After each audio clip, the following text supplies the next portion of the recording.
Hello everyone and welcome back to my YouTube channel with another useful and informative video. So guys, in this video I'm going to show you how to fix app not available. This app is currently not available in your country or region. So guys, if you're trying to download a specific app on your app store in your iPhone but you're facing this pop-up and you're unable to install that app on your iPad or iPhone or other iOS device, here I will show you how can you fix it. So guys, for that you have to simply watch this video till the end. So guys, first of all, go back to your home screen and now you have to simply open settings on your device and then tap on general, tap on software update and make sure that you are using the updated version.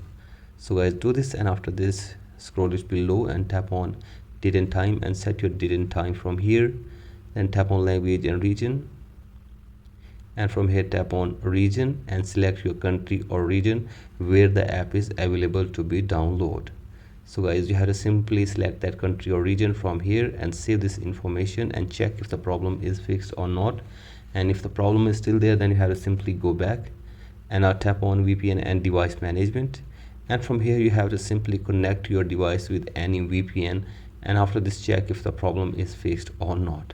And if the problem is still there, then you have to simply go back and now tap on your profile and now scroll it below and tap on media and purchases, tap on view account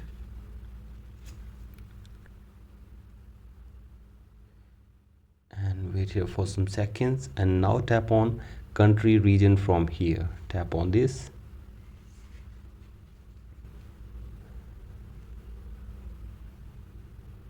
and tap on change country or region, and from here you have to simply select the country or region where the app is available to be downloaded. So guys, here I am selecting United States as demo. Tap on agree button, and now you have to simply save this information on your device. So guys, here you can see this information. You have to simply give here your debit or credit card, and after this you have to give here the number and the expiry date and the security code and then your billing name, and then in the end you have to give here your billing address as well. So guys, simply save this information on your device, and after this you will be able to download this app on your device very easily. So guys, that's it for today's video. Hope this video helps you. Please like and subscribe to my YouTube channel as well. Thank you.